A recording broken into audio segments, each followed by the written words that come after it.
धरती जेका अज़ीम धरती रही है, हीअ उहा धरती आहे जे घोट भिटाई, दौलत दरिया ख़ान, शहीद मखतूम बिलावल भुट्टो, GM सैयद ऐं बशीर ख़ान जहिड़ा दिलेर पुट ॼणिया। उन दिलेर पुटनि सिंध धरतीअ जो वेसाह ॾेई असांखे उत्साह ॾिनो। अॼु उन उत्साह तहत असां पंहिंजे दरिया जी मालिकी करण आया आहियूं, छो त सिंध ऐं सिंधू दरिया असां सिंधियुनि जी मिल्कियत आहे ऐं असां कॾहिं बि कंहिं बि सूरत में सिंध जे ख़िलाफ़ु का बि साज़िश बर्दाश्त न कंदासीं। जेतोणीकि केतिरा ई माण्हू असांजा शहीद थी विया हिन सिंध जी धरतीअ ख़ातिर, पर उन्हनि कॾहिं बि कंहिं ज़ालिम ऐं आमिर जे अॻियां आण न मञी ऐं असां पंहिंजे दरिया जी मालिकी करणु ॼाणूं था, असां पंहिंजे सिंध जी वारसी करणु ॼाणूं था।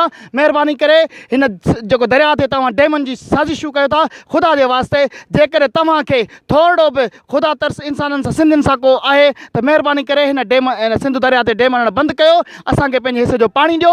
ॿी सूरत में जेकॾहिं तव्हां इहा शइ न कई त पोइ असांजा हथ तव्हांजे गिचिन में हूंदा। ऐं ज़ालिम हुकुमरानो, ख़ुदा जे ख़ौफ़ खां ॾिजो ऐं असांखे पंहिंजे हिसे जो पाणी ॾियो। असांजी सिंध धरतीअ जी महिरबानी करे का बि साज़िश असांखे क़बूल न आहे।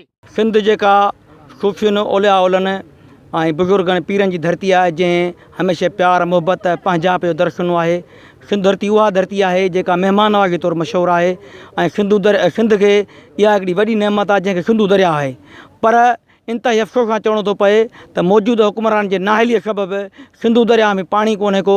ॾिसो त सॼो दरिया सुको पियो आहे, दरिया में पाणी कोन्हे को। उन जे बावजूदि बि हुकुमरान जेके डैम ॾियण जूं ॻाल्हियूं था कनि, इहो किथां जो इंसाफ़ु आहे त हिकु तरफ़ पाणी न हुजे, उन जे बावजूदि तव्हां सिंधू दरिया मथां बंदि ॿधण जी ॻाल्हि कयो। इहा हिकिड़ी सिंध ख़िलाफ़ु वॾी साज़िश आहे। सिंध खे फ़लस्तीन, इथोपिया ऐं रेगिस्तान में तब्दील करण जी साज़िश कई पई वञे, जेका सिंधी कॾहिं बि क़बूल न कंदा। सिंध हमेशह मज़ामत कई आहे। सिंध में जॾहिं बि कंहिं धारे हुकुमरान, पोइ उहो मोहम्मद बिन कासिम हुजे या ॿियो को लुटेरो हुजे, पंजाब साम्राज्य हुजे, उनजे ख़िलाफ़ु सिंध हमेशह वेढ़ांद कई आहे।